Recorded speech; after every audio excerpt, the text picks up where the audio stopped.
Welcome back, everyone. Toy Shiz here, and we're back yet again for another McFarlane Toys DC Multiverse news update. We don't have a lot to talk about today. We'll keep it fairly quick. We have 2 figures, which is really 4 figures. Stay tuned till the end of the video. But with these 2 figures, with these 2 characters, we have seen so many iterations of them over the years from McFarlane Toys alone. But this is the point of the video where I'll say, man, oh man, these are the variances that I have been wanting to see McFarlane Toys do for years. Because up to this point, it's always been 5 steps forward, 30 steps back. They forget this, or this is off, or this is weird, or this doesn't match, and they call it this, and they call it that, and it's never one thing, it's like 50 million things, and finally, we're just dealing with 80s and 90s things, and that's what I think about with DC Comics. Now, before we get started, as always, I will put the affiliate pre-order links down in the description below. Places like Entertainment Earth, Amazon, GameStop, Big Bad Toy Store, every place that will have it, even McFarlane Store links, which if you use that link, if you've never ordered from them before, or you could just use a new email, it will give you $10 off your entire order. You have to order about 30, 40 bucks, something like that. But with these new figures, you shouldn't have a problem. Also, places like Amazon, if they don't go up right away, you didn't miss them. They just haven't put them up, and they've been really struggling with getting them up on time. The caveat being is that when they do go up, eventually they sell out really fast. So Amazon's kind of a toss-up. I do recommend places like Entertainment Earth, GameStop, Big Bad Toy Store, places like that, just so you get the orders in, you can move on with your life. Amazon is great when you can grab them and it's got free shipping because of Amazon Prime and everything else, but it's a pain in the butt to have to wait around all day. Just grab them if you need them, or just wait till they hit stores and you can grab them all as singles. Now, show of hands, who of you out there know what 0 hour is? The end of today. This was quite confusing to me as a kid reading comics because the ads, which you look back now and you go, that was pretty cool, started off like this, way off in the distance, and then every so often, a week or so, a month would go by and 0 hour would get ever more prevalent, and then issue number 1 launched, and all of your favorite characters were getting decimated, blown to smithereens, and that's where I was like, what in the holy heck is happening here? But it was basically a reshaping storyline, much in the vein of Crisis on Infinite Earth. So this is 0 hour, Crisis in Time. It's just a way to kind of streamline everything because, well, Hal Jordan Parallax and Extant and everyone else under the sun got involved, and they killed Parallax. So we're good. Green Arrow took him out, and all of time was saved because of just another Big Bang. I don't know. It's comic book logic. Who cares? But hey, Superman from 0 hour is making his DC Multiverse debut. Now, I know what a lot of you are already thinking.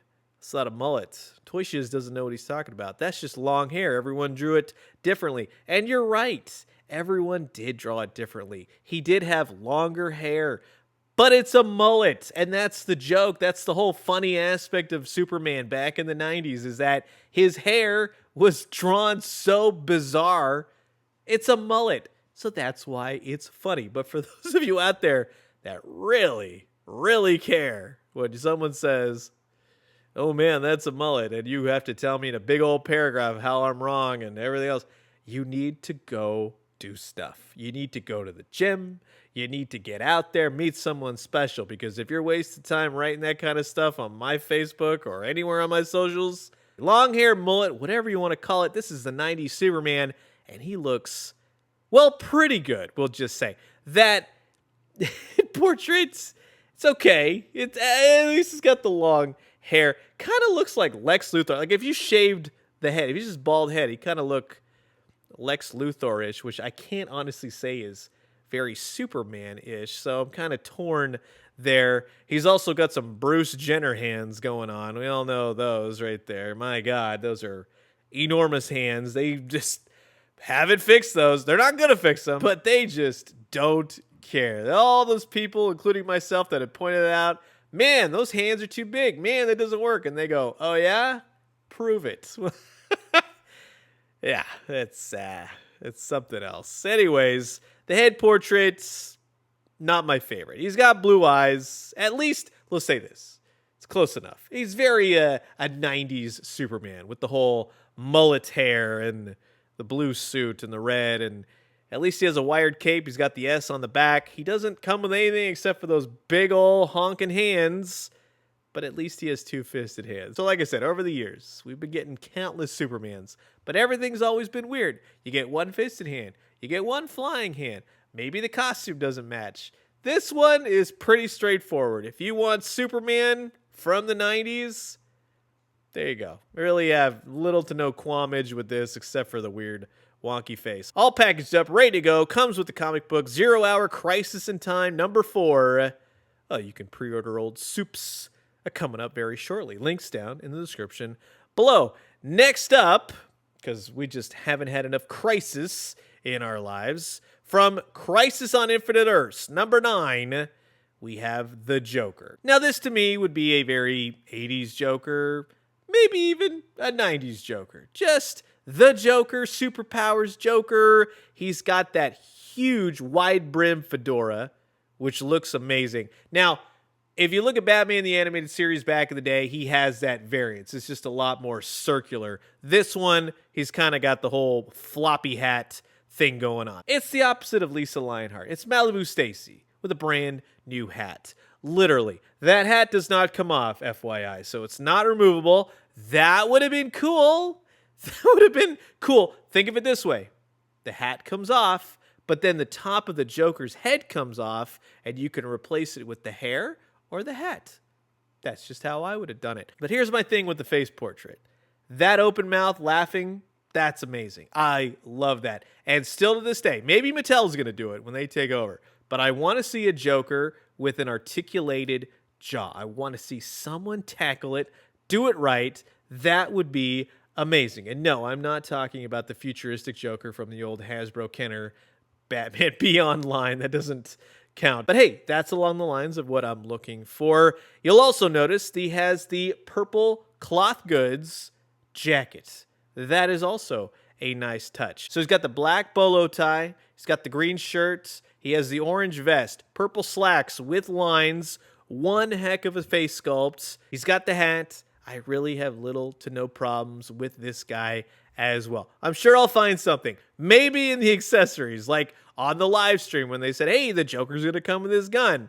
What gun is this for the Joker? He's not a Western villain. Let's say this. People who are gun fanatics, you can let me know down in the comments. Is this accurate? Would this be something the Joker would have? Because me thinks, no, it's just the wrong style. Like, it's along the lines, but I wouldn't say that it's too Western. It's too old school, like 1800s Western. You can help me out. Let me know down in the comments below. But here is the Joker, all packaged up, ready to go. And of course, he comes bundled with the comic book Crisis on Infinite Earths #9. Now, of course, much like most of the page punchers we've seen, like let's say the Supergirl wave that wasn't too long ago, we had 2 red platinums. Red platinums count as different characters. They're all part of the same wave, but they're not variances of, let's say, the Joker or Superman. So they're going to entirely be their own thing. And in scouring this issue cover right here, there are so many characters that I would still love for McFarlane Toys to tackle. But there's one right there at the bottom, and that's Cheetah. So Cheetah will be making her DC Multiverse debut. She's going to look like this. The photos of her weren't ready to go as of me making this video, but I'm sure you'll see the images pop up, specifically like on the McFarlane Store, and you can see her in the cases pack out. But yes, Cheetah, as she is seen right here, will be making her DC Multiverse Red Platinum debut as part of this Superman and Joker wave. But that's not all, because from 0 Hour, along with Hal Jordan's Parallax, we're finally going to be getting Extant. Yes, the evil version of Hank Hall, Hawk and Dove, that whole situation. Anyways, it's a thing. But Extant will be making his DC Multiverse debut as well as a Red Platinum for this wave. 2 Red Platinum characters I've been definitely looking forward to. 4 characters in total I'll definitely be getting. This is fun. This is the era of DC Comics that I love. From all the crises to all the costumes and all the weirdness in between. Heck yeah, and now Extant can hang out with his best buddy, Parallax, and they can ruin the time stream together. So, that's going to wrap it up for my quick look at this brand new upcoming wave of the McFarlane Toys DC Multiverse 7-inch scale page punchers. I'll put the affiliate links down in the description below. Thank you so much for using them in advance. I'm curious to know your thoughts. Thanks so much for being here. We got a lot more to talk about. We'll have some Super Friends coming up real shortly. And then we'll have New York Comic Con and then lots of reveals that coming from there. So I'll leave you guys with that. And until the next one, have a great one. I'll talk to you guys soon. Adios.